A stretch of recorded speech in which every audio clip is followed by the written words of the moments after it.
अस्सलाम वालेकुम दोस्तों, माया अली गुलमुल्ला ही आहे शबीर इंडण बेहतरीन आर्टिस्ट है दोस्तों। हिनखे मौक़ो ॾियो, हिन जे चैनल के लाइक कयो, शेयर कयो ऐं सब्सक्राइब कयो जीअं ही टैलेंट तव्हां ताईं पहुची सके। बेहतरीन टैलेंट आहे, हिन सां गॾु कमु कयो आहे। हिनखे जेको अॻिते वधायो, हिमत कयो, पंहिंजा सिंधी आहिनि, हिननि खे अॻिते वधायो त तव्हांजी वॾी महिरबानी थींदी।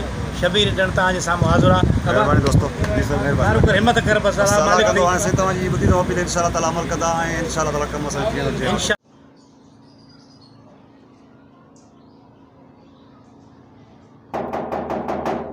आयो आयो केर आ केर केर बि कोन्हे अलाए केर आहे यार। डिस्टर्ब था कनि पिया, अलाए कहिड़े पाड़े में अची वियासीं।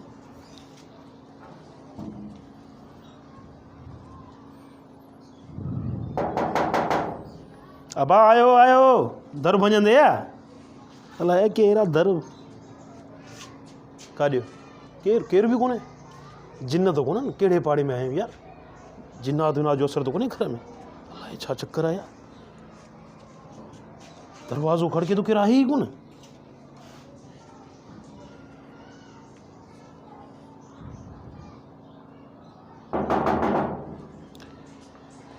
केरु आहे न वेंदो काॾे आहे। हिनखे ॿार मूंखे लॻे थो तंग कयो अथनि अची, मूंखे न छॾींदोमांसि अॼु, न छॾींदोमांसि अॼु, पकड़ींदोमांसि। निंड ई नथो करणु ॾे मूंखे। केरु साम्हूं वञी लिकां थो, हाणे जायो न वञी थो मुंडीअ मां पकड़ियांसि। दरवाज़े कयूं था बंदि, सम्झे त दरवाज़े में माना अंदरि हमरा वेठो आहे, ईअं सही आहे।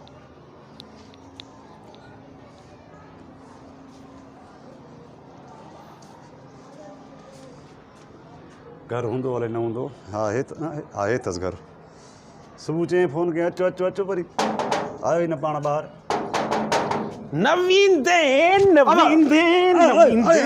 सुबुह खां वठी मुंहिंजो जीअण हराम कयो अथई।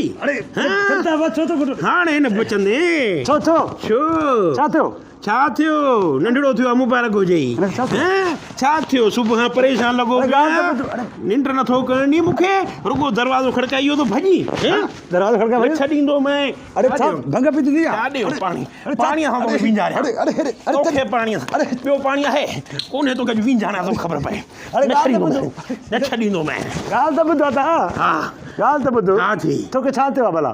छो तो तंग करी मूंखे? चर्स बि न आहे छा? चर्स कोन पियो, तंग थो करी। चर्स मां थो पिया, तूं थो पी। मारे चई वरी फ़ोन कयो त अचो घर, जेको हलंदा कम सां। वरी हाणे मां आयो आहियां त चढ़ंदा वठी घुटो वठि सर। छा थी? छा थो थी? नालो छा अथई? शबीर।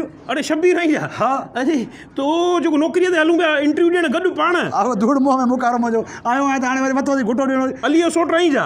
अरे सभिनि जो सोट आहे। मां तूं मूंखे विड़े छो थो इहो ॿुधाए? अरे माफ़ कजांइ यार, माफ़ कजांइ। हिकिड़ो मिंट बि को मसइलो कोन्हे। छा थियो? कुटे कुटे वरी ठाहे थो चलो त न। माफ़ कजांइ, सही आहे, को मसइलो कोन्हे। लॻे थो मां आउट थी को मसइलो कोन्हे यार, ग़लती थी वई। आख़िर यार तंग था कनि हिते सुबुह साण। जेको अचे थो दरवाज़ो खड़काए भॼी थो वञे, जेको तॾहिं मूंखे ग़लती थी। माफ़ कजांइ यार कुर्ब। ॿार दरवाज़ो खड़काए भॼी था। हा पोइ वरी मां आयुमि दरवाज़ो खड़काए, मां घुटण बीह रहे।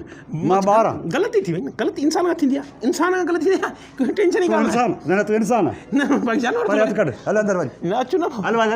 अरे यार हलूं था न। छा थी यार? नाराज़ छो थो थी? इंसान आहे। कुटे ठाहे वरी पुठा सजाए करे वरी पाणी हारे वरी फणी ॾेई करे वरी अचंदा त भले। नाराज़ ॿार लॻे थो कम सां ईंदा त ई न बीहर, भले केॾो बि कमु हुजे। और नाराज़ न थी। हल पियो हाणे अचु। बाबा नाराज़ वरी केरु कोन्हे यार, केरु कोन्हे। अरे हे पाड़ो ई ईअं अथई, मां ॿुधायां थो, निभागो पाड़ो आहे। दोस्तों जेकर तव्हांखे असांजो हीउ वीडियो पसंदि आयो आहे त असांजे यूट्यूब चैनल शबीर इंडण खे सब्सक्राइब कयो ऐं असांजे वीडियो खे कमेंट ऐं लाइक ज़रूरु कयो। महिरबानी।